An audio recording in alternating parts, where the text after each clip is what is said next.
Pour ma remise de diplôme, mes parents m'ont offert une lettre de reniement. Ma sœur, en grande comédienne, a levé son téléphone et a souri à la caméra.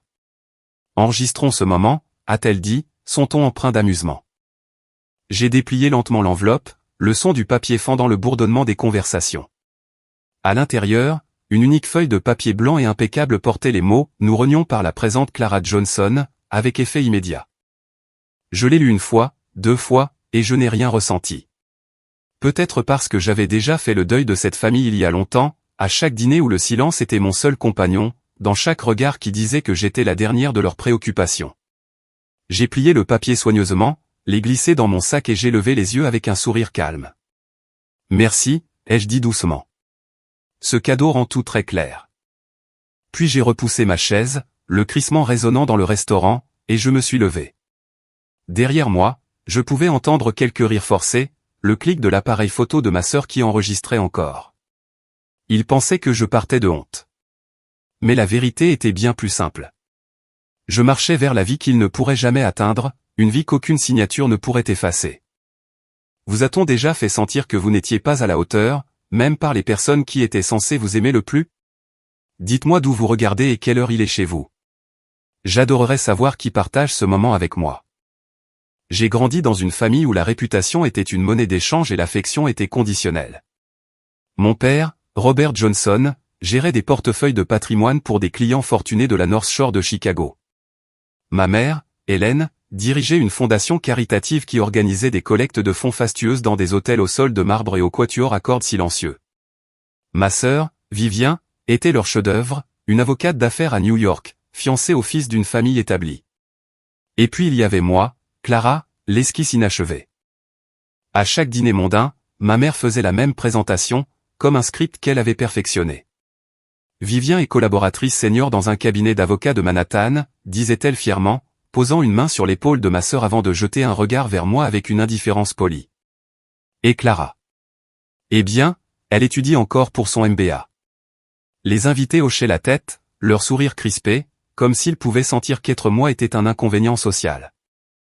Je pensais que si je travaillais plus dur, si j'accomplissais plus, ils finiraient par me voir. Mais dans notre maison, les accomplissements sans prestige ne comptaient pas. Mon travail à temps partiel dans un café près du campus, celui qui payait mon loyer et me nourrissait, était considéré comme un échec. Mon père a dit un jour, aucune de mes filles ne devrait sentir l'expresso. Il l'a dit comme une blague, mais la façon dont il a plissé le nez m'a dit que ce n'en était pas une. Chaque dîner du dimanche devenait un examen tacite. Il ne demandait mes notes que pour les comparer aux promotions de Vivien. La voix de ma mère portait toujours cette subtile lame de comparaison. Toujours en train d'étudier, Clara? Ne penses-tu pas qu'il est temps que tu te poses? Que tu trouves une certaine stabilité. Vivien travaillait déjà à plein temps à ton âge. Quand je ne répondais pas, mon père soupirait et remplissait son verre de vin. Les diplômes ne paient pas les factures, disait-il, regardant au-delà de moi le lustre en cristal. Le succès se mesure en chiffres, pas en papier. L'ironie était douloureuse. Il mesurait l'amour de la même manière qu'il mesurait les profits, par le retour sur investissement. Et comme je n'en avais aucun à offrir, j'étais simplement superflu. J'ai appris à disparaître tranquillement. Je ne rentrais du campus que lorsque c'était nécessaire, assistant à des dîners qui ressemblaient plus à des réunions de conseil d'administration. Ma sœur parlait de lieux de mariage dans les hantons. Mes parents discutaient de donateurs et de dividendes. Moi, l'invisible, je hochais la tête au bon moment. Parfois, ma mère se tournait vers moi et demandait avec ce ton doux et tranchant, « Toujours dans ce petit café ? Tu dois y rencontrer des gens si intéressants. » La table riait. Je riais aussi, car ne pas rire rendait les choses pires. Il fut un temps où j'ai essayé de lui parler de mon projet de recherche, du modèle logistique basé sur les données que je construisais. Elle a cligné des yeux une fois et a dit, « C'est bien, ma chérie », avant de retourner à l'histoire de Vivien sur une affaire à venir. C'est à ce moment-là que j'ai réalisé que l'affection dans notre maison était un privilège accordé à celui qui faisait le mieux honneur au nom de la famille. En dehors de cette maison, cependant, la vie semblait différente. Le bourdonnement du moulin à café, le doux bavardage des étudiants, l'odeur des grains torréfiés, c'était le seul endroit qui semblait réel. J'ai plus appris derrière ce comptoir qu'à ces dîners. J'ai appris à lire les gens, à gérer le chaos, à diriger sans titre. Parfois, mes camarades de classe venaient, et je les aidais à trouver des idées d'entreprise entre deux commandes. Ils me respectaient d'une manière que ma propre famille n'avait jamais fait. La nuit, quand le café fermait, je parcourais les rues calmes pour rentrer à mon petit appartement. Les lumières de la ville scintillaient sur la rivière, et pendant un instant, je pouvais respirer. Ce n'était pas le luxe, mais c'était à moi. Je préparais une dernière tasse de café, ouvrais mon ordinateur portable et travaillais sur mon projet de fin d'études jusqu'au lever du soleil. Chaque touche que je pressais était une promesse de prouver que la valeur n'a pas besoin de leur approbation pour exister. Pourtant, chaque fois que mon téléphone vibrait avec un message familial, je sentais cette tension familière revenir. Des photos du nouvel appartement de Vivien, de sa bague en diamant, de son fiancé souriant à des événements caritatifs, toujours suivis de la légende de ma mère, le mot fier ne commence même pas à décrire ce que je ressens. Jamais ils n'ont publié quoi que ce soit sur ma bourse, mon article publié, ou le projet qui, selon mon professeur, pourrait changer la façon dont les petites entreprises transportent leurs marchandises. Rien de tout cela ne comptait pour eux. Pour eux, j'étais la fille silencieuse qui n'avait pas encore trouvé sa voie. J'ai commencé à comprendre la règle non écrite de notre famille, l'amour était une transaction, et je n'avais rien à échanger. Au moment où j'ai atteint mon dernier semestre, j'ai cessé d'essayer de gagner leur approbation. Je me présentais toujours au dîner quand j'étais invité, je souriais toujours quand on me présentait comme celle qui était, encore à l'école. Mais à l'intérieur, quelque chose avait changé. La honte s'était transformée en distance. Et cette distance, aussi froide et solitaire soit-elle, était aussi mon premier avant-goût de liberté. Pendant ma deuxième année, j'ai reçu une bourse de recherche, l'une des 5 seulement décernées à l'échelle nationale. Mon professeur m'a dit que le comité avait été impressionné non seulement par mon travail, mais aussi par la façon dont je dirigeais mon équipe. « Vous avez quelque chose de rare, Clara » a-t-il dit. « Vous faites croire les gens en l'impossible. » Ce soir-là, j'ai envoyé un texto à mes parents. Cérémonie de remise des prix ce vendredi, 18h à l'auditorium de l'université. Cela signifierait beaucoup pour moi si vous pouviez venir. J'ai attendu toute la semaine une réponse qui n'est jamais venue. Jusqu'au matin de la cérémonie, ma mère a envoyé un court message, tellement fière de toi, ma chérie, mais nous avons un gala de charité ce soir. Tu comprends? Quelques minutes plus tard, mon père a ajouté, grande soirée pour les donateurs de ta mère. Prends des photos. J'étais sur scène ce soir-là sous des lumières vives, mon nom résonnant dans la salle. Les flashs crépitaient. Les applaudissements remplissaient la pièce, et pendant un instant, je me suis permis d'imaginer leur visage dans la foule. Mais quand les applaudissements ont cessé, le vide est revenu comme la gravité. Après, je leur ai envoyé une photo de moi tenant le prix, le seau doré captant la lumière. Ma mère a répondu 1 heure plus tard, magnifique. Un seul mot. Pas de question, pas d'appel, pas de fierté. Juste une reconnaissance polie, comme si elle réagissait à un meuble. C'est à ce moment-là que j'ai cessé d'envoyer des photos. Chaque fête portait sa propre piqûre silencieuse. Le dîner de Thanksgiving était l'occasion où je rentrais en voiture après mon service, épuisé mais pleine d'espoir, pour découvrir que mes accomplissements étaient redevenus invisibles. Ma mère versait du champagne et portait un toast à la promotion de Vivien ou au nouvel emploi de son fiancé. À l'étoile brillante de notre famille, disait-elle. Je souriais, ravalais l'amertume et me rappelais que le ressentiment ne vous nourrit jamais. Il ne fait que vous dévorer. Mais certaines nuits, après que tout le monde soit parti, je m'asseyais seul dans la chambre d'amis, fixant les trophées dont j'avais été si fier. Ils ne brillaient plus. Mon père a toujours eu une façon de transformer les éloges en punition. Un soir, je lui ai dit que j'avais été invité à présenter un article à un sommet sur la logistique à Austin. Son visage a à peine bougé. C'est génial, a-t-il dit platement, puis après une pause, mais le succès ne se résume pas à des articles, Clara. Le succès, c'est l'argent. Quand tu pourras te permettre d'acheter ta propre maison, alors je serai impressionné. Je voulais lui dire que la recherche était la première étape vers l'innovation, que l'argent était un résultat, pas un objectif. Mais j'avais appris que la logique ne fonctionne pas avec les gens qui n'écoutent que les applaudissements. Alors j'ai cessé de rentrer à la maison sauf si c'était nécessaire. La maison qui sentait autrefois le cèdre et la cannelle ressemblait maintenant à un musée construit pour tout le monde sauf moi. Les plaques de la fondation de ma mère bordaient le couloir. Les diplômes encadrés de Vivien couvraient l'escalier, et sur le manteau de la cheminée se trouvait une unique photo de famille où j'étais à moitié coupé. C'était peut-être juste un mauvais cadrage. Ou peut-être que c'était délibéré. Quoi qu'il en soit, j'ai vu la vérité. Mon absence rendait leur image parfaite. Dans les mois qui ont suivi, je me suis enterré dans le travail. J'ai pris des services supplémentaires au café, fermant parfois à minuit avant de me rendre directement à la bibliothèque. Mon projet est devenu mon refuge, une plateforme logistique conçue pour aider les petites entreprises à trouver des itinéraires d'expédition efficaces. Ce n'était pas glamour, mais c'était réel. Les équations avaient un sens quand les gens n'en avaient pas. Les données écoutaient quand ma famille ne le faisait pas. Je passais des nuits à peaufiner des algorithmes, perdant la notion du temps jusqu'à ce que le premier train passe devant ma fenêtre. Dans ces heures calmes, je ne me sentais pas petite ou invisible. Je me sentais vivante. Il y avait des nuits, cependant, où l'épuisement fissurait ma détermination. Je faisais défiler des photos de famille en ligne, Vivien en robe de créateur, mes parents à des dîners de charité, des flûtes de champagne à la main, et je me demandais ce que ça faisait d'être digne d'être célébré. Je me disais que je n'avais pas besoin d'eux, que je construisais quelque chose de plus grand.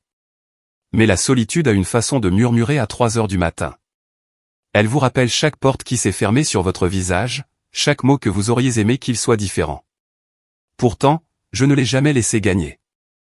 Je prenais une profonde inspiration, ouvrais une autre feuille de calcul, et continuais à construire. Quand les gens à l'école parlaient de soutien familial, j'ai appris à me taire. Ma version du soutien venait sous forme de rappel que je n'étais pas à la hauteur. Mais c'est aussi devenu un carburant. J'ai commencé à canaliser chaque affront, chaque rejet en concentration. S'ils me voyaient comme un échec, je transformerais l'échec en fondation. Je ne le réalisais pas à l'époque, mais ce défi silencieux était le début de ma transformation. Le tournant est venu tranquillement, comme la plupart des bonnes choses. C'était un mardi matin ordinaire lorsque le docteur Peterson a appelé mon nom après le cours. C'était un grand homme d'une 60aine d'années, le genre de professeur qui voyait le potentiel là où les autres ne voyaient que la présence. « Clara », a-t-il dit en ajustant ses lunettes, « vous avez un esprit inhabituel pour ce genre de travail. Vous voyez à la fois les chiffres et les gens derrière eux. » J'ai cligné des yeux, ne sachant pas comment répondre. Les compliments n'étaient pas quelque chose que j'avais l'habitude de recevoir, surtout pas de quelqu'un qui les pensait. Il a pointé du doigt mes diapositives de présentation encore projetées sur l'écran, des rangées de données transformées en motifs nets et dynamiques. Vous avez organisé une équipe de 6 personnes et prédit l'efficacité de la distribution à 0,1% près, a-t-il poursuivi. Ce n'est pas seulement des mathématiques, c'est du leadership. Avez-vous envisagé de présenter cela au symposium des startups étudiantes le mois prochain? J'ai failli rire. Moi? La fille qui passait ses nuits à se pencher sur des feuilles de calcul logistique entre 2 services au café? Je ne pense pas être prête, ai-je dit, en prenant soin de ne pas paraître ingrate. Il a souri comme le font les mentors quand ils connaissent déjà vos excuses. La perfection n'est que de la peur bien déguisée, a-t-il répondu. Postulez. Vous pourriez vous surprendre vous-même. Ce soir-là, je me suis assise dans mon appartement, fixant le formulaire de candidature. Mon curseur flottait au-dessus de l'espace vide intitulé « Nom de l'équipe ». J'ai pensé à toutes les fois où l'on m'avait dit que mes idées étaient trop petites, trop académiques, ou pas pratiques. Et pourtant, j'étais là avec quelque chose qui pourrait réellement compter. J'ai envoyé un texto à 2 camarades de classe en qui j'avais confiance, Ryan, un analyste de données à l'esprit vif et discret, et Leia, une conceptrice UX qui pouvait rendre les algorithmes beaux. En une semaine, nous étions une équipe. Nous avons appelé notre projet Patlink, un système qui utilisait des données en temps réel pour aider les petites entreprises à optimiser les itinéraires d'expédition et à réduire les coûts de carburant. Nous voulions rendre la logistique plus juste, plus intelligente et accessible à tous, pas seulement aux grandes entreprises. Pendant 3 semaines, mon appartement est devenu notre centre de commandement. Des tasses de café vides bordaient la table. Des notes adhésives couvraient les murs comme un kaléidoscope de détermination. Nous avons travaillé jusqu'au lever du soleil, jour après jour, animés par quelque chose que je n'avais pas ressenti depuis des années, un sentiment d'appartenance. Le jour du symposium, je portais le seul blazer que je possédais, celui que j'avais acheté d'occasion pour des entretiens d'embauche. Mes paumes étaient moites alors que nous installions notre stand au milieu de dizaines de start-up tap à accent grave-l'œil avec des bannières brillantes et des sponsors d'entreprise.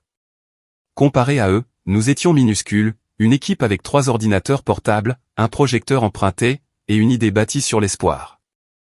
Mais quand notre tour est venu, quelque chose a changé. Au moment où j'ai commencé à parler, le bruit de la salle s'est estompé. J'ai guidé le public à travers notre problème, notre processus, notre objectif. J'ai parlé des petites entreprises qui luttent avec des livraisons inefficaces, des données comme outil d'autonomisation, pas d'exclusion. Léa a navigué la démonstration avec confiance. Ryan a présenté les résultats de l'algorithme. Et quand est venu le temps des remarques finales, j'ai dit, nous croyons que l'efficacité devrait servir tout le monde, pas seulement ceux qui peuvent se le permettre. Les applaudissements ont éclaté. De vrais applaudissements, pas polis, pas superficiels, authentiques. Pour la première fois, je ne me sentais pas invisible. Après, plusieurs participants se sont arrêtés à notre table pour poser des questions, échanger des cartes et offrir des suggestions. Mais une conversation s'est démarquée. Un homme en costume gris sur mesure s'est approché de moi avec une confiance tranquille. Son badge indiquait « Richard Hale, président-directeur général, Ardent Logistique ». J'ai reconnu l'entreprise instantanément. C'était l'une des plus grandes entreprises de distribution du pays. Travail impressionnant, a-t-il dit, sa voix basse mais ferme. Vous avez quelque chose d'intéressant ici. J'ai commencé à le remercier, mais il a levé une main. Pas seulement l'idée, a-t-il dit. Vous. Je me suis figé. Moi? Il a hoché la tête. La plupart des gens parlent de l'innovation comme si c'était de la magie. Vous en parlez comme si c'était une responsabilité. C'est rare. Il a de nouveau regardé notre démonstration, puis a ajouté, vous avez un don, mademoiselle Johnson. Vous comprenez à la fois les gens et les chiffres. Cet équilibre. C'est ce qui construit des systèmes durables. Avant que je puisse répondre, il m'a tendu sa carte. Appelez mon bureau un de ces jours. J'aimerais en savoir plus sur Patlink. Et juste comme ça, il était parti. Pas de promesses, pas de flatterie, juste le genre de sincérité qui m'a laissé sans voix. Quand j'en ai parlé au docteur Peterson après, il a souri d'un air entendu. Certaines personnes courent après les opportunités, a-t-il dit. D'autres les créent. Vous venez de faire les deux. Ce soir-là, je suis rentré chez moi dans l'air frais du printemps, serrant la carte de visite comme un secret. Pour une fois, je n'avais besoin de l'approbation de personne pour me sentir fier. Je n'avais pas besoin des applaudissements polis de ma mère ou de la reconnaissance de mon père. J'avais construit quelque chose qui parlait de lui-même. De retour dans mon appartement, j'ai placé la carte à côté de mon ordinateur portable et j'ai murmuré à personne en particulier, peut-être que c'est là que ça commence. Et même si je ne le savais pas encore, cette petite étincelle, le courage de présenter, la conviction que mon travail comptait, était le début d'un feu qui allait un jour tout changer. Plus Patlink commençait à prendre forme, plus ma famille essayait de le démanteler. C'était presque poétique. Plus je me rapprochais de devenir quelqu'un, plus il semblait déterminé à me rappeler ma place. Une semaine après le symposium, j'ai appelé ma mère pour lui annoncer qu'Ardent Logistique avait manifesté de l'intérêt pour mon projet. J'avais à peine terminé ma phrase qu'elle a soupiré. Clara, ma chérie, jouer avec des ordinateurs toute la journée n'est pas une carrière. Tu devrais faire du réseautage, assister à de vrais événements, rencontrer de vraies personnes. Tu passes trop de temps à courir après des idées qui ne paieront pas les factures. Sa voix était calme, sèche et totalement dédaigneuse. Le même ton qu'elle utilisait pour parler aux serveurs ou aux femmes de ménage. Je voulais lui dire que les données concernaient les gens, que derrière chaque chiffre se cachait un chauffeur essayant de payer son loyer, une petite boutique essayant de survivre au coût d'expédition. Mais je savais qu'il ne fallait pas insister.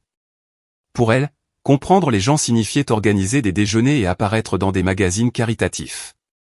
J'aimerais juste, a-t-elle poursuivi, que tu arrêtes de te ridiculiser avec ces petits passe-temps technologiques et que tu fasses quelque chose de pratique. Ton père pourrait te trouver un poste dans son cabinet demain. Comme je ne répondais pas, elle lui a passé le téléphone.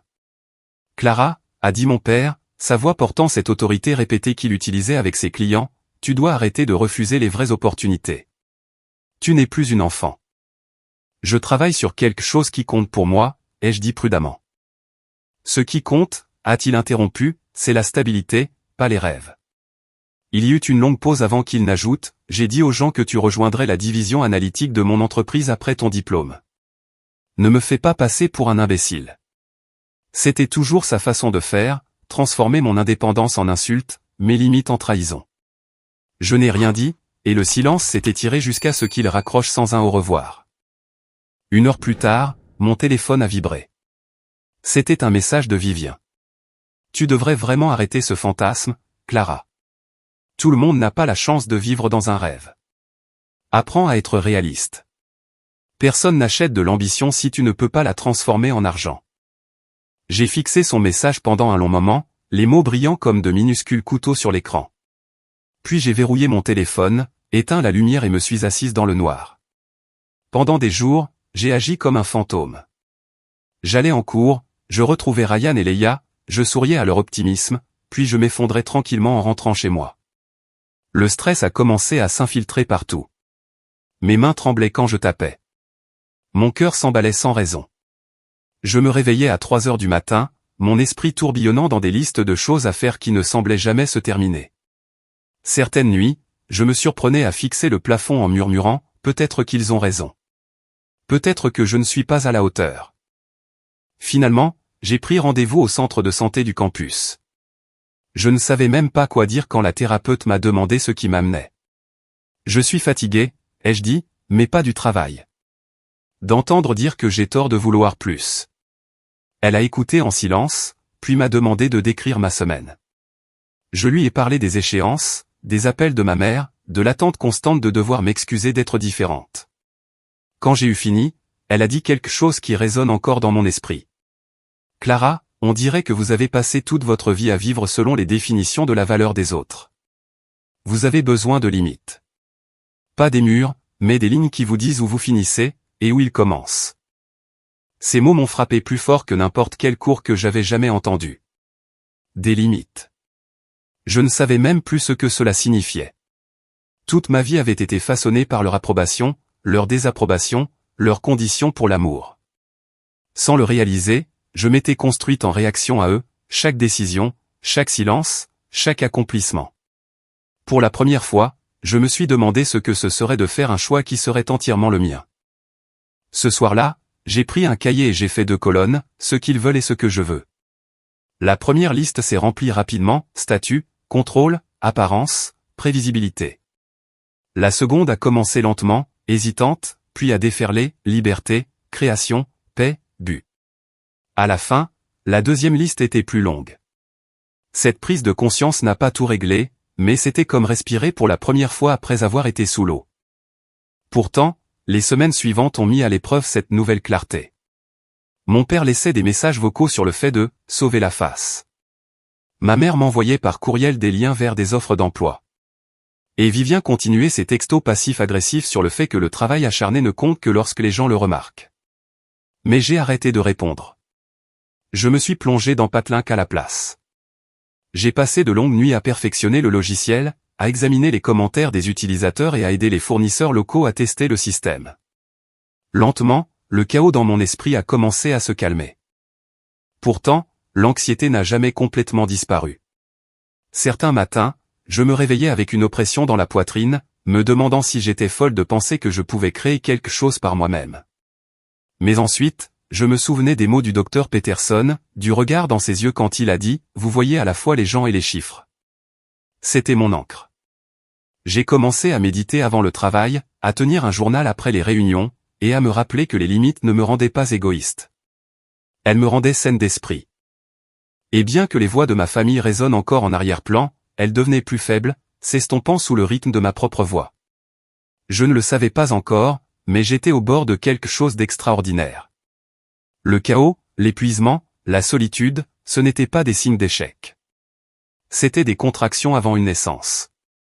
Et ce qui était sur le point de naître allait non seulement changer ma vie, mais aussi faire réaliser à ma famille que la fille qu'ils avaient méprisée avait déjà construit un monde hors de leur contrôle.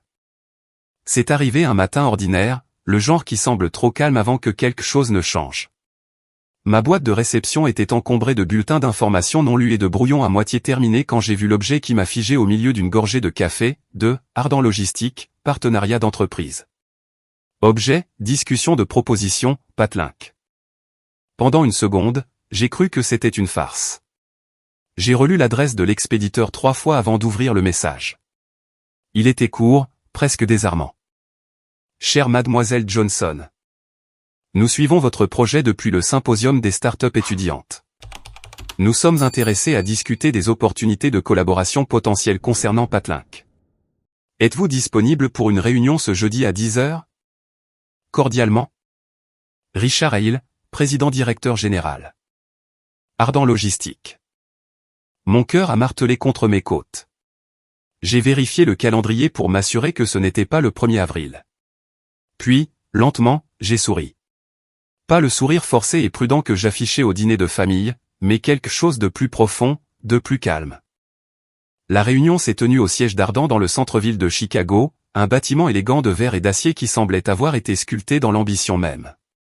Le hall sentait légèrement le cèdre et la pierre polie. Je suis arrivé 10 minutes en avance, serrant mon dossier de présentation comme un bouclier. Une réceptionniste m'a guidé jusqu'à l'étage de la direction où tout brillait, porte en verre, art minimaliste, le silence feutré de la moquette chère. Richard m'a accueilli avec la même autorité calme qu'il avait montrée au symposium. Il n'a pas perdu de temps en mondanité. Votre présentation a impressionné beaucoup de gens, a-t-il dit. Mais je veux en savoir plus sur ce que vous attendez de tout ça. Ai-je hésité, m'attendant à un piège déguisé en compliment. Ce que je veux? Il a hoché la tête. Oui. Supposons que nous vous donnions le contrôle total. Pas de conseil d'administration, pas d'actionnaire, pas de politique. Que construiriez-vous? Pendant un instant, tout le bruit dans ma tête, la désapprobation de mes parents, les textos de Vivien, les doutes nocturnes, s'est dissipé. J'ai pris une profonde inspiration. Je construirai un système juste, ai-je finalement dit. Un réseau logistique où les plus petites entreprises ne se font pas écraser par les grandes. Où les données aident les gens, pas seulement les profits. Tout le monde mérite d'être vu. Il s'est penché en arrière, son expression indéchiffrable. Puis un léger sourire a effleuré ses lèvres. Ça, a-t-il dit, c'est exactement le genre de vision dont cette industrie a besoin. Le reste de la réunion fut un tourbillon de graphiques, de démonstrations techniques et d'optimisme prudent. Il a posé des questions pointues.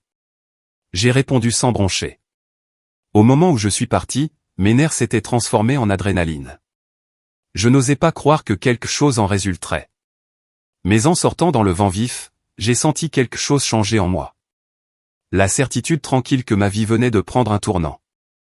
2 semaines plus tard, un courriel de suivi est arrivé. Ardent voulait une licence pour Patlink pour une mise en œuvre d'essai. 3 mois après, l'accord a été conclu. Montant de l'achat, 6,2 millions de dollars. J'ai lu le chiffre encore et encore, mon souffle se coupant à chaque fois. Cela semblait surréaliste, comme des chiffres sur l'écran de quelqu'un d'autre. L'accord comprenait également un poste à plein temps, directrice des opérations de données, Ardent Logistique, à partir du trimestre suivant. Mon nom en noir et blanc, attaché à un titre dont je n'avais jamais fait que rêver. J'ai d'abord appelé Ryan et Leia. Nous avons crié dans nos téléphones comme des enfants sur des montagnes russes, à moitié riant, à moitié pleurant. Ils étaient plus que ravis, parlant déjà de la suite. Mais quand ils m'ont demandé si j'avais prévenu ma famille, j'ai hésité. Pas encore, ai-je dit. Ils ne le croiraient pas. Ou pire, ils diraient que c'est de la chance. Ce soir-là, alors que je regardais par la fenêtre de mon appartement donnant sur la rivière Chicago, j'ai pensé à la façon dont ils réagiraient. Le sourire condescendant de ma mère. Le scepticisme de mon père. Le sourire narquois de Vivien. Je pouvais déjà entendre les mots. 6 millions pour une application? Les gens jettent de l'argent par les fenêtres de nos jours. Alors, je l'ai gardé pour moi.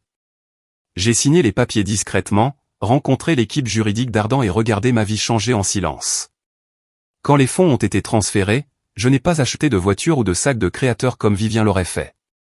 J'ai remboursé mes prêts étudiants. J'ai emménagé dans un modeste appartement avec vue sur le lac, avec des fenêtres allant du sol au plafond qui captaient la lumière du matin. La première nuit là-bas, je me suis assise en tailleur sur le parquet, buvant du champagne bon marché dans une tasse, riant doucement de la façon dont la paix peut avoir meilleur goût que le luxe. Le lendemain matin, j'ai encadré la lettre d'offre officielle et l'ai placée sur mon bureau. En dessous, j'ai glissé le vieux brouillon de reniement que j'avais écrit dans mon esprit des années auparavant, celui qui commençait par « Je me libère par la présente du besoin de votre approbation », avec effet immédiat. Au fil des semaines, j'ai commencé à me préparer pour mon nouveau rôle, assistant à des réunions avec les ingénieurs et les équipes de stratégie d'Ardan. Chaque jour, c'était comme respirer un air dont j'ignorais qu'il m'avait manqué. Les gens écoutaient quand je parlais. Mes idées comptaient. Et pour la première fois, la fille qui se cachait derrière les données dirigeait des gens qui croyaient en sa vision. Parfois, je recevais encore des textos de la maison, des photos transférées d'événements caritatifs, des annonces de la date du mariage de Vivien, des rappels sur l'image de la famille. Je les lisais, souriais poliment, puis posais mon téléphone face contre table. Ils n'avaient aucune idée de qui j'étais devenu, et je n'allais pas l'expliquer. Parce que le succès, ai-je appris, n'a pas toujours besoin de témoins.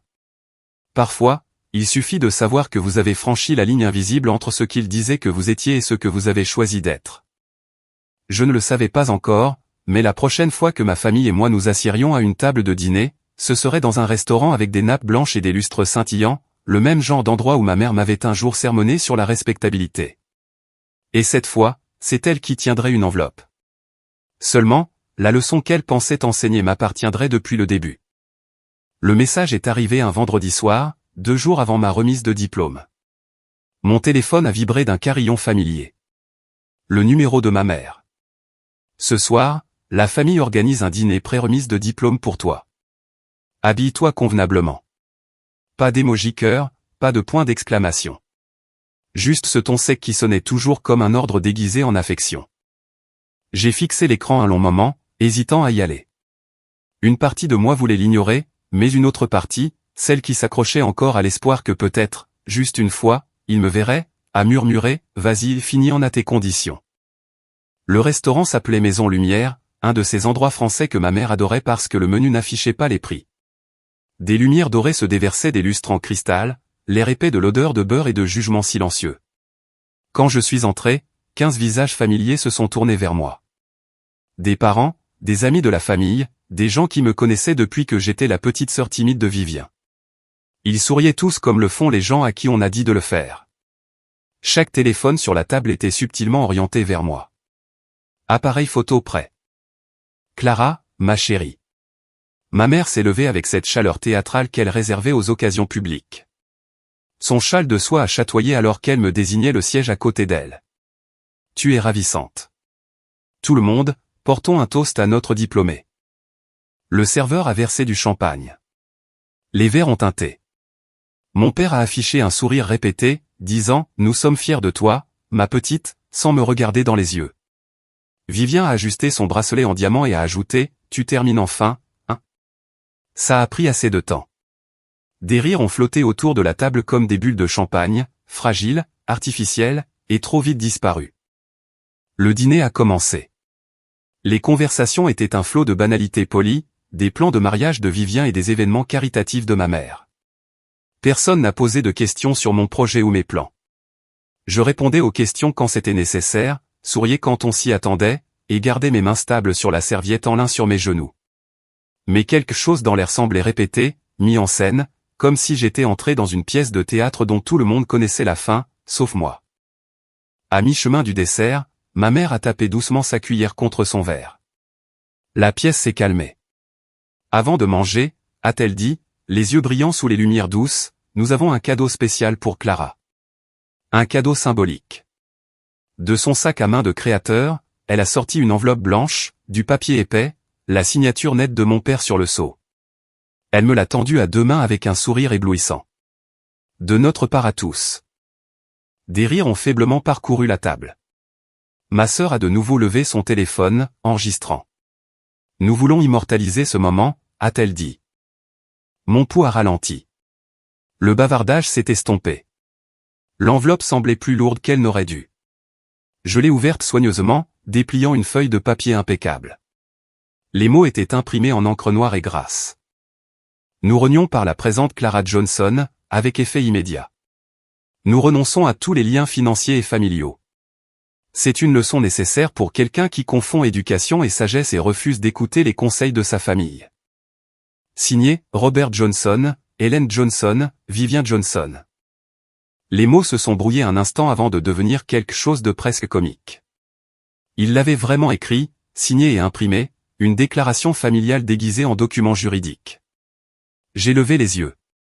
Tous les visages étaient tournés vers moi, attendants, certains amusés, certains curieux, certains suffisants. C'était une performance, et j'étais l'acte final.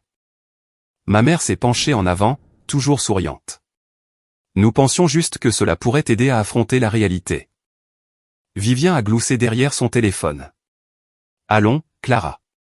Ne sois pas si sérieuse. C'est juste un message, un rappel à la réalité. Je pouvais entendre les battements de mon cœur dans mes oreilles, réguliers et calmes. Pendant un instant, j'ai presque eu pitié d'eux. Le désespoir derrière la cruauté, la façon dont leur validation dépendait de voir quelqu'un d'autre se rabaisser. Puis j'ai plié la lettre soigneusement, l'ai remise dans l'enveloppe et j'ai souri. Merci, ai-je dit, ma voix égale, presque douce. Vous avez raison. Cela rend tout très clair. Il y eut une lueur de confusion dans les yeux de ma mère. Que veux-tu dire? Je me suis levé, lissant les plis de mon blazer. Je veux dire que maintenant, je peux enfin commencer à vivre honnêtement, sans prétendre que c'est une famille. La table est devenue silencieuse. Mon père s'est éclairci la gorge. Ne fais pas de scène, Clara. J'ai croisé son regard.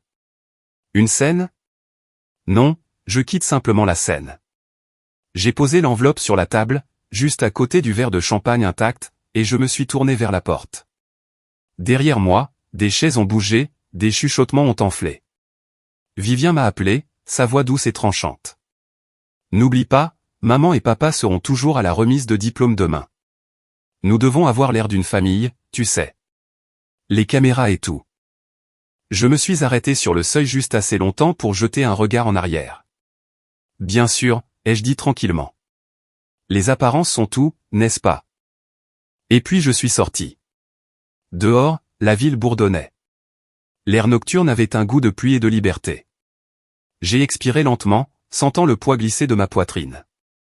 Dans mon sac, mon téléphone vibrait de messages de Ryan et Leia à propos de la cérémonie de demain, de la couverture médiatique qui se construisait autour de l'acquisition de Patelink. J'ai souri. Ils n'avaient aucune idée de ce qui venait de se passer, et ma famille n'avait aucune idée de ce qui allait arriver. En attendant le taxi, j'ai aperçu mon reflet dans la vitre du restaurant, calme, posé, méconnaissable même pour moi-même. Pendant des années, j'avais été la fille invisible, la silencieuse, la déception. Maintenant, je ressemblais à quelqu'un qui comprenait enfin sa valeur. Derrière ces fenêtres scintillantes, ils riaient probablement à nouveau, levant leur verre à ma supposée humiliation. Mais je ne me sentais pas humilié. Je me sentais pur, comme si quelqu'un avait coupé le dernier fil qui me liait à une vie qui n'avait jamais voulu de moi. Le taxi s'est arrêté. J'ai glissé à l'intérieur, les lumières de la ville clignotant sur mon visage alors que nous nous éloignions.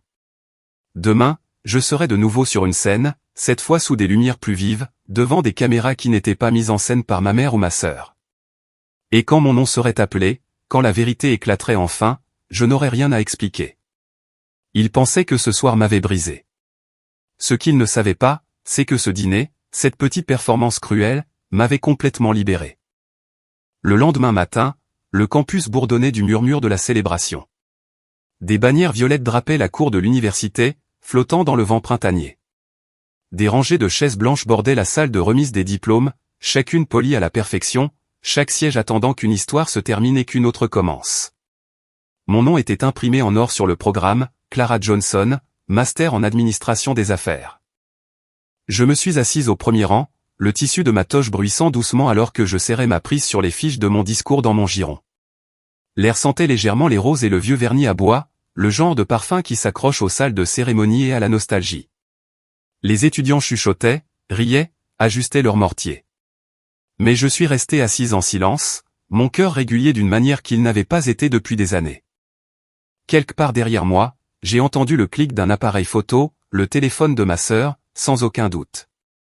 Je n'avais pas besoin de me retourner pour savoir qu'ils étaient là. Ma mère, mon père et Vivien avaient pris leur place dans la section VIP, au premier rang comme toujours. Je pouvais les imaginer parfaitement, la posture contrôlée de mon père, le sourire impeccable de ma mère, le regard subtil de ma sœur sur l'application d'enregistrement de son écran. Pour tout le monde, ils étaient une famille fière et élégante. Seul moi savais la vérité, qu'il y a à peine 12 heures, ces mêmes personnes m'avaient rayé de leur vie comme une transaction. Le président de l'université a prononcé le discours d'ouverture, sa voix résonnant dans la salle. Des applaudissements ont suivi, puis des rires, puis le silence à nouveau alors que l'annonceur commençait à lire la liste des distinctions. J'ai essayé de me concentrer sur les mots, mais mon esprit a dérivé. J'ai pensé à la lettre de la nuit dernière, maintenant pliée soigneusement dans mon tiroir, non pas comme une blessure, mais comme une preuve. La preuve que je leur avais survécu. La preuve que leur approbation n'était plus la monnaie avec laquelle je vivais. Quand le maître de cérémonie est arrivé à mon nom, je l'ai entendu avant de le sentir. La lauréate du prix du jeune leader en technologie de cette année est Clara Johnson. Pendant une seconde, la pièce a semblé se figer. Puis sont venus les applaudissements, vifs, tonitruants, montant comme une marée. Je me suis levé, mes jambes tremblant légèrement, et j'ai commencé la lente marche vers la scène. Mes yeux ont effleuré les visages de mes parents, le sourire figé de ma mère, le regard indéchiffrable de mon père. La main de ma sœur a bougé subtilement, ajustant son appareil photo de téléphone. Le maître de cérémonie m'a serré la main, sa voix empreinte de chaleur et de fierté.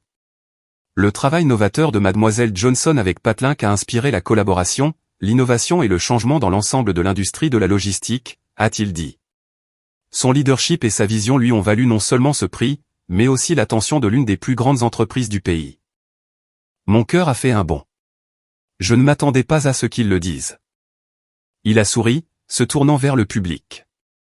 Et aujourd'hui, nous sommes fiers d'annoncer que sa start-up, Patlink, vient d'être officiellement acquise par Ardent Logistique dans l'une des transactions les plus importantes de l'année.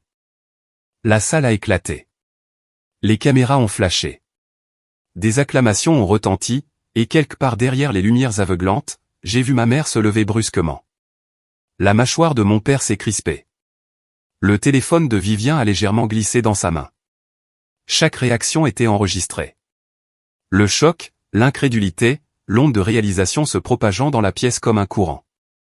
La famille qui m'avait renié moins d'un jour auparavant était maintenant assise devant des centaines de témoins, forcés d'applaudir la fille qu'ils avaient essayé d'effacer. Je me suis approché du pupitre, le sceau doré de l'université brillant à côté de moi. Les applaudissements se sont tus dans un silence d'attente. Je pouvais sentir le poids du moment peser sur mes côtes, le genre de silence qui demande la vérité. J'ai pris une lente inspiration et j'ai regardé la mer de visages, étudiants, professeurs, familles, puis, enfin, eux. Merci, ai-je commencé, ma voix calme mais forte. Merci à chaque professeur qui a vu du potentiel là où d'autres n'en voyaient pas. Et merci aux personnes qui m'ont dit que je n'étais pas à la hauteur. Vous m'avez appris à me tenir debout. La salle est restée silencieuse, un battement de cœur, puis a éclaté à nouveau, plus fort cette fois, non par politesse, mais par reconnaissance. Derrière les applaudissements, j'ai vu ma mère se rasseoir sur sa chaise, ses mains jointes fermement sur ses genoux.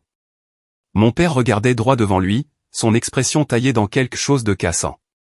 Vivien a baissé les yeux, faisant semblant d'ajuster son bracelet. Le maître de cérémonie m'a félicité une fois de plus, me remettant la plaque, mais je l'ai à peine entendu. Mes yeux étaient rivés sur les caméras, celles qui diffusaient la cérémonie en direct sur la page sociale de l'université, celles qui captaient chaque once de réaction dans la rangée VIP. L'ironie ne m'a pas échappé. Les mêmes personnes qui avaient autrefois façonné chaque image publique, chaque photo de famille, chaque publication pour le prestige, étaient maintenant piégées dans une image qu'elles ne pouvaient pas contrôler.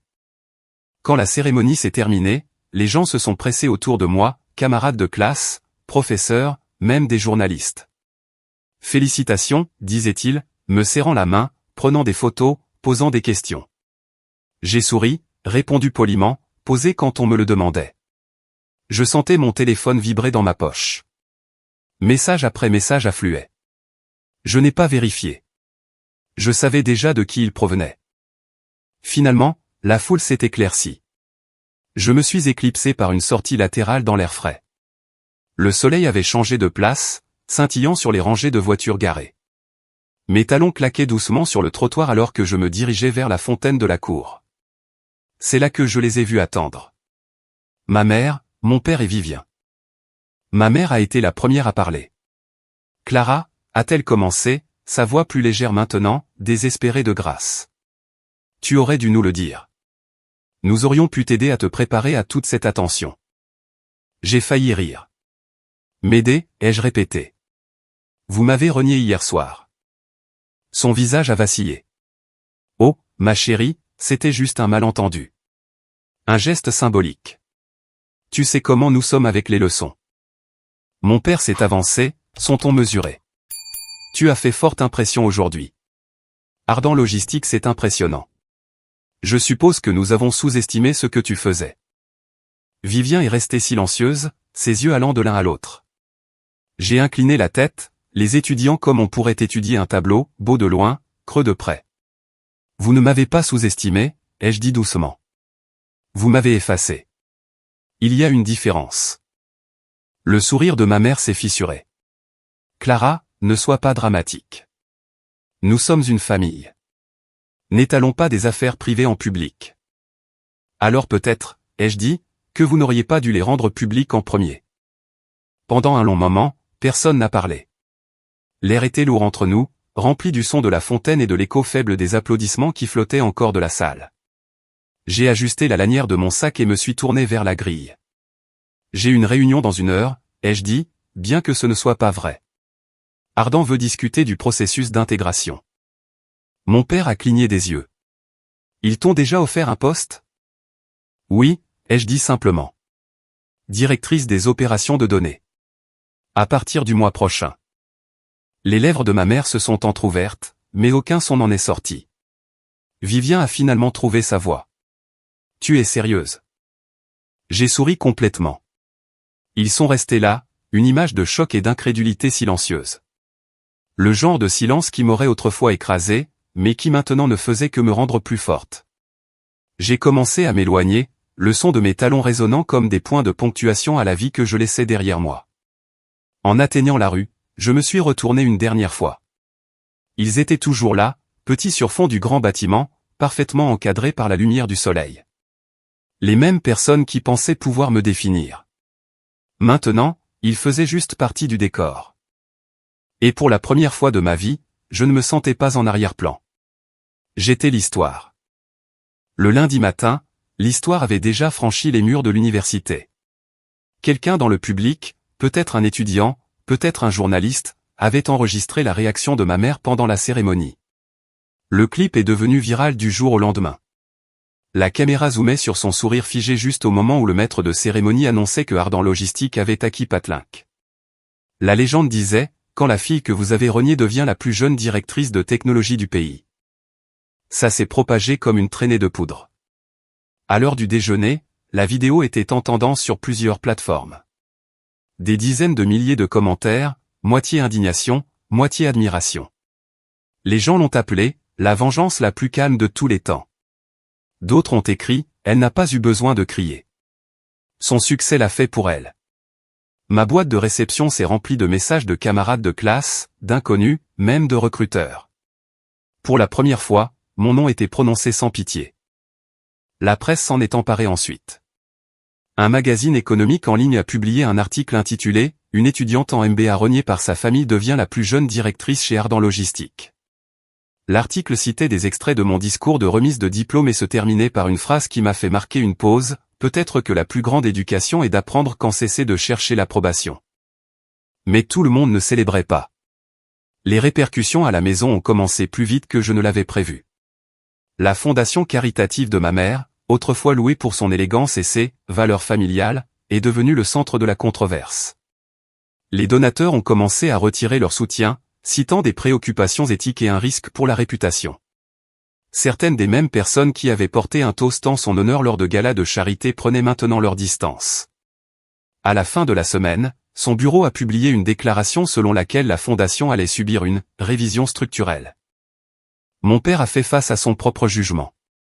Dans son cabinet, les collègues chuchotaient sur l'histoire derrière la vidéo virale. Les clients ont commencé à poser des questions inconfortables sur l'intégrité du leadership. L'un des associés lui aurait dit, « Robert, la perception est tout dans ce métier. Tu ne peux pas être l'homme qui a publiquement renié sa fille devant la caméra. » Le vendredi, il a été mis en congé temporaire en attendant l'examen des problèmes d'image de l'entreprise.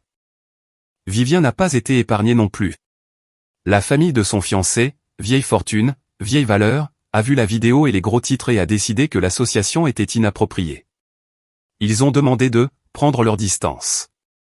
En une semaine, les fiançailles ont été discrètement rompues. J'ai appris par un ami commun que le cabinet de Vivien lui avait suggéré de prendre un court congé pour reconsidérer sa visibilité publique.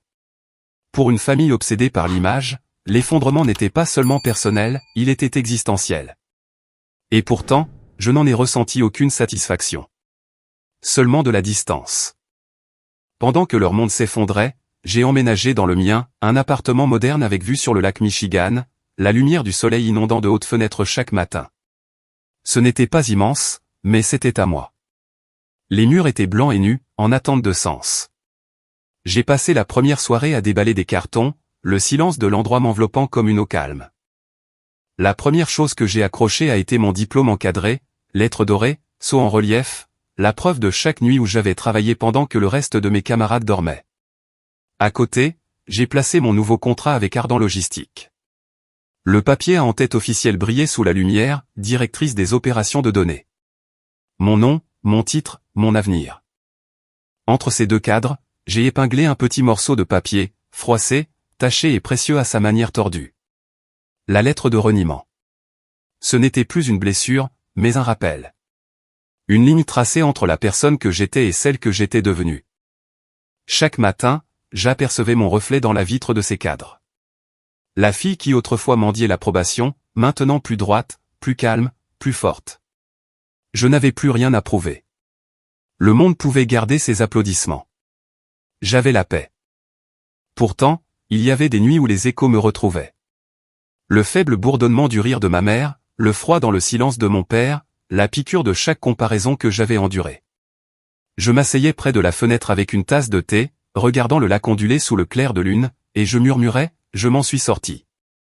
La ville semblait vivante sous moi, le son des trains, le rythme des pas, le doux bourdonnement de la possibilité. J'ai commencé à planifier un nouveau programme avec Ardent, une initiative de mentorat pour les jeunes femmes dans la technologie, en particulier celles issues de familles comme la mienne à qui on a dit qu'elles ne seraient jamais assez. Je ne l'ai pas dit à la presse. Je ne l'ai pas annoncé en ligne. Certaines choses n'avaient pas besoin d'un projecteur pour avoir de l'importance. Parfois, je recevais des lettres adressées à mon nouveau bureau, certaines d'inconnus me remerciant d'être la voix de la vengeance calme, d'autres d'étudiants demandant comment repartir à zéro après avoir été rejetés par leur propre famille. J'ai répondu à chacune d'entre elles. Parfois avec des conseils, parfois avec le silence, car toutes les histoires n'ont pas besoin d'une fin bruyante. Certaines ont juste besoin de savoir que quelqu'un comprend. Un soir, alors que le soleil plongeait derrière le lac, peignant l'eau en or, mon téléphone a vibré. Un message d'un numéro inconnu. Nous avons vu l'article. Tu as fait valoir ton point de vue. Pouvons-nous parler ? Je l'ai fixé pendant un long moment avant de retourner le téléphone, écran vers le bas. Je n'étais pas en colère. Je n'avais juste plus besoin de répondre. J'ai regardé autour de mon appartement, les étagères, le bureau propre, le doux bourdonnement du réfrigérateur, et j'ai souri. J'avais construit une vie où leur voix ne pouvait pas m'atteindre. Et entre les deux cadres sur le mur, cette petite lettre froissée est restée exactement où elle devait être, non pas comme une cicatrice, mais comme la preuve que parfois, les choses destinées à vous briser sont celles-là même qui vous libèrent. Une semaine après que l'article ait atteint son pic final de viralité, je suis rentré du travail pour trouver un bouquet qui attendait à ma porte. Des lys blancs et des roses pâles, le genre que ma mère commandait pour les événements caritatifs. La carte était soigneusement glissée entre les tiges, écrite dans l'écriture familière et bouclée qui signait autrefois mes bulletins scolaires et mes autorisations. Quoi qu'il arrive, tu seras toujours notre fille. Amour, maman et papa. Je suis resté là un long moment, l'odeur des fleurs douces mais étrangement creuse. Un an plus tôt, ce mot m'aurait peut-être anéanti. J'aurais peut-être appelé, pleuré, supplié de comprendre. Mais maintenant, je me sentais juste immobile. J'ai rentré le bouquet, rempli un vase et l'ai placé sur le comptoir de la cuisine, non par sentimentalisme, mais par habitude. Puis j'ai pris mon téléphone, ouvert un nouveau message et tapé lentement. Vous avez tous les deux déjà signé quelque chose d'autre qui dit le contraire. Je ne fais que respecter votre décision. J'ai fixé les mots un instant avant d'appuyer sur envoyer. Pas de colère, pas de sarcasme, juste la vérité. Une limite nette et silencieuse. Leur réponse n'est jamais venue, et c'était très bien ainsi. Le lendemain matin, la ville était baignée d'un or doux alors que je marchais vers le travail. Chicago avait commencé à se dégeler de l'emprise de l'hiver, et le lac scintillait comme du verre liquide sous le soleil. Mon badge a cliqué contre mon blazer alors que j'entrais dans le hall d'Ardan, accueilli par le bourdonnement familier des ascenseurs et le faible murmure des gens qui avaient commencé à me connaître non pas comme la fille au scandale, mais comme la directrice Johnson. Cela me paraissait encore surréaliste parfois, d'entendre ce titre.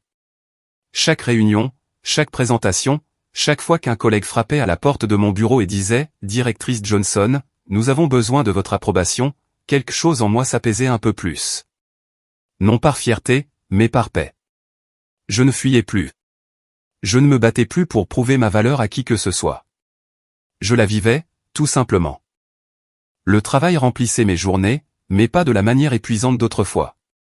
Je passais mes matinées à examiner des rapports de données, mes après-midi à encadrer des stagiaires, et mes soirées à rentrer à pied en passant devant les cafés du Riverwalk, les lumières dansant sur l'eau. Certains soirs, je préparais le dîner en écoutant du vieux jazz, le genre que mon père jouait le dimanche, mais je ne le faisais pas par nostalgie, juste parce que j'aimais enfin ce son. Les gens au travail me demandaient souvent comment je restais si calme sous la pression. Une fois, lors d'une réunion tardive, une jeune analyste nommée Maya a dit « Tu es toujours si centrée, Clara. Comment fais-tu » J'ai souri, remuant mon thé. J'ai appris que le silence peut être un pouvoir, ai-je dit. Et que les limites sont la paix. Elle a incliné la tête. Les limites ? J'ai hoché la tête. C'est comme ça. La famille, le travail, l'amour, tous testent où sont tes bords. Mais les limites ne sont pas des murs, ce sont des portes. C'est à toi de choisir qui les franchit. Elle y a réfléchi un instant, puis a dit doucement, c'est vraiment beau. J'ai simplement souri. Ce n'était pas que j'avais tout pardonné. Certaines blessures n'ont pas besoin de pardon pour guérir. Elles ont juste besoin d'air et de temps. Je ne détestais plus ma famille, et je ne les aimais plus comme avant non plus. Ce que je ressentais était quelque chose de plus doux, l'acceptation. L'acceptation qu'ils ne me comprendraient peut-être jamais, et que ce n'était pas grave. Parfois, je me demandais s'ils parlaient encore de moi lors des dîners mondains. Si ma mère répétait une nouvelle version de l'histoire, une où elle avait toujours cru en moi. Une où la lettre de reniement n'était qu'une blague motivante. Peut-être qu'elle le faisait. Mais ce n'était plus mon problème. La seule vérité qui comptait était celle que je vivais chaque jour. Un vendredi soir, je suis resté tard au bureau pour finir un rapport. Quand je me suis enfin levé pour partir, le bureau était silencieux, les lumières de la ville vacillant à travers les murs de verre. En marchant dans le couloir, j'ai aperçu mon reflet dans la vitre, professionnelle, posée, mais pas froide. Il y avait maintenant de la chaleur dans ma façon de me tenir. J'ai marqué une pause, pensant à la fille qui s'asseyait à l'arrière de la voiture de sa famille, regardant par la fenêtre, essayant de ne pas pleurer quand sa mère la comparait à Vivien. Si je pouvais remonter le temps, je lui dirais, tu n'as pas besoin de mériter l'amour de gens qui ne savent donner que des conditions. L'ascenseur a sonné doucement. Je suis entré, j'ai appuyé sur le bouton du rez-de-chaussée et j'ai expiré. Chaque étage que nous passions ressemblait à une autre couche que j'avais enlevée, la culpabilité, la peur, le désir de leur approbation. Quand je suis arrivé au rez-de-chaussée, l'air nocturne m'a enveloppé comme une étreinte calme. J'ai marché le long de la rue, le lac scintillant au loin. Pendant un instant, je me suis arrêté et je me suis murmuré à moi-même, tu es chez toi maintenant. Parce que le foyer n'était pas une adresse ou un nom de famille. Ce n'était pas des dîners du dimanche ou des portraits de famille. Le foyer, c'était la paix.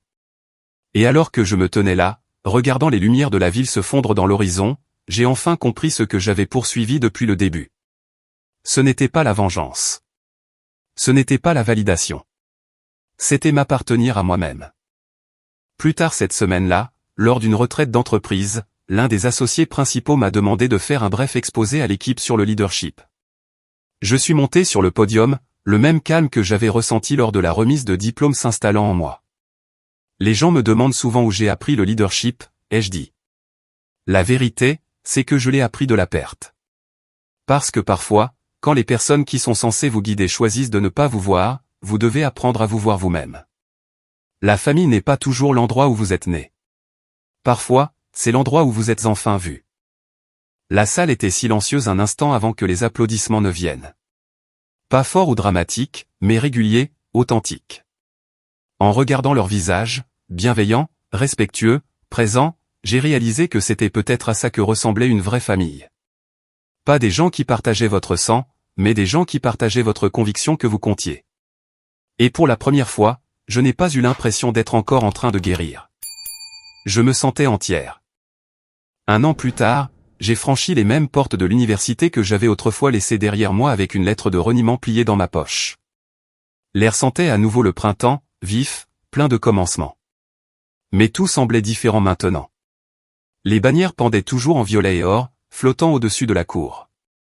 Mais cette fois, mon nom n'était pas imprimé en tant qu'étudiante. Il était imprimé sur le programme en tant qu'invité d'honneur, Clara Johnson, directrice des opérations de données, Ardent Logistique. L'auditorium était déjà à moitié plein quand je suis arrivé. Je pouvais entendre le faible murmure d'excitation alors que les étudiants prenaient leur siège. Quelques-uns chuchotaient, me reconnaissant de la vidéo virale qui ne s'était jamais vraiment estompée d'Internet. Ce n'était plus un scandale. C'était devenu autre chose, un symbole que les gens utilisaient quand ils avaient besoin de la preuve que l'endurance silencieuse pouvait encore gagner. En entrant en coulisses, une coordinatrice d'événements m'a accueilli. « Mademoiselle Johnson, merci encore de faire cela », a-t-elle dit chaleureusement. « Votre histoire a inspiré tant de nos étudiants. » J'ai souri. « Ce n'est pas vraiment mon histoire », ai-je dit doucement. « C'est celle de tous ceux à qui on a dit qu'ils n'étaient pas assez. » Cette fois, je n'étais pas là pour recevoir quoi que ce soit. J'étais là pour donner. Au cours de l'année écoulée, j'avais travaillé avec Ardent pour établir un nouveau programme de bourse, conçu pour les étudiants qui partaient de rien, qui portaient les mêmes bleus invisibles que j'avais autrefois. Nous l'avons appelé là, « Bourse construisez votre propre table ». Parce que certaines personnes ne se voient pas offrir un siège, elles doivent s'en tailler un dans le monde elles-mêmes. Quand on m'a présenté, les applaudissements ont rempli la salle comme la lumière du soleil. J'ai marché lentement sur scène, sentant la texture familière du sol en bois sous mes talons. Mon cœur ne battait pas la chamade cette fois. Il était régulier, calme, libre. « Bonjour », ai-je commencé, souriant alors que des centaines de visages me regardaient. Être ici semble surréaliste. Il y a 1 an, j'étais assise sur l'un de ces sièges, attendant que mon nom soit appelé, me demandant si j'en avais fait assez pour mériter des applaudissements. Aujourd'hui, je veux parler de quelque chose de différent, de ce qui se passe quand les applaudissements ne viennent jamais. La salle est devenue silencieuse. Il fut un temps, ai-je poursuivi, où je pensais que l'amour devait se mériter. Que le succès ne signifiait rien s'il n'était pas approuvé par les gens que j'appelais ma famille. Et quand ils m'ont retiré cette approbation, j'ai cru que j'avais tout perdu. Mais ce n'était pas le cas. Ce que j'ai perdu, c'était le bruit. Et dans le silence qui a suivi, j'ai trouvé ma voix. J'ai laissé cela en suspens un moment avant de sourire à nouveau. Si quelqu'un vous a déjà dit que vous n'aviez pas votre place, que vous n'êtes pas assez intelligent, assez fort ou assez digne, ne gaspillez pas votre énergie à leur prouver le contraire. Remerciez-les. Parce qu'ils viennent de vous donner la raison de construire quelque chose de plus grand que leur compréhension. Les applaudissements ont de nouveau éclaté, pas polis cette fois, mais puissants, résonnants, comme une expiration collective de gens qui avaient besoin de l'entendre. En parlant, j'ai instinctivement jeté un coup d'œil vers la section où ma famille s'était assise l'année précédente. La rangée était vide. Je savais qu'elle le serait, mais le voir a quand même provoqué une petite douleur inattendue. Et puis, tranquillement, la paix. Le genre qui n'exige pas de conclusion, juste de la compréhension. Je pensais que guérir signifiait la réconciliation, ai-je dit doucement. Mais parfois, guérir signifie enfin laisser partir la version de vous-même qui avait besoin d'être choisie. Ma voix n'a pas tremblé. Elle ne s'est pas brisée. Elle était ancrée, la voix de quelqu'un qui avait appris que la conclusion ne vient pas des excuses des autres, mais de votre propre acceptation. Je veux que cette bourse soit pour ceux qui construisent leur propre table, ai-je poursuivi. Les rêveurs qui continuent à se présenter même quand personne n'applaudit. Les gens qui trouvent la lumière dans les fissures de l'oubli. Parce que parfois, les tables dont nous sommes exclus ne valent de toute façon pas la peine de s'y asseoir. Le public s'est levé. Je pouvais voir des larmes, des sourires, des hochements de tête de reconnaissance, non pas pour moi, mais pour eux-mêmes. Et c'était suffisant. Après, à la fin de la cérémonie, je suis resté un moment, laissant la salle vide retrouver son silence. Les lumières de la scène se sont tamisées lentement, baignant la pièce d'or. J'ai de nouveau levé les yeux vers la rangée vide, celle où les perles de ma mère captaient autrefois la lumière, où les mains jointes de mon père semblaient si certaines. Ce n'était plus que de l'air maintenant, un espace reconquis. Et dans ce silence, une pensée m'est venue, ni amère, ni triomphante, juste vraie. Je ne cherche plus leur louange, car le jour où ils m'ont coupé de leur vie, je me suis trouvé. L'équipe de tournage qui filmait l'événement s'est tournée vers moi, capturant le petit sourire sincère qui persistait alors que je rassemblais mes notes. Plus tard, ce clip, mon sourire, la ligne de soleil traversant mon visage, deviendrait le plan final de la vidéo des moments forts de l'école. Ils l'ont appelé, le jour où Clara Johnson est rentrée à la maison. Mais je savais mieux. Je n'étais pas rentré à la maison. J'en avais construit une. Dehors, l'air était doux, portant le léger parfum des lilas des jardins. J'ai marché vers la cour où le lac scintillait au loin. Les étudiants me faisaient signe en passant. Certains se sont arrêtés pour me remercier. Une fille aux mains tremblantes a dit « Vous m'avez fait croire que je peux le faire aussi ». Je lui ai touché l'épaule et j'ai dit « Vous le pouvez déjà. Vous aviez juste besoin de l'entendre à voix haute ». Alors que je me tenais là, le soleil perçant à travers les nuages, j'ai senti quelque chose s'installer dans ma poitrine. Une fin tranquille, ou peut-être un début. Je me suis tourné une fois de plus vers la caméra qui filmait le reportage post-événement, j'ai souri et j'ai dit les seuls mots qui me semblaient justes. Si vous avez déjà été sous-estimé, dites-moi d'où vous regardez. Parce que parfois, perdre leur approbation est le plus beau cadeau que vous recevrez jamais. Et sur ce, la scène s'est estompée, ma silhouette se découpant sur le lac, les bannières violettes flottant derrière moi, l'histoire d'une femme autrefois reniée, maintenant entièrement sienne.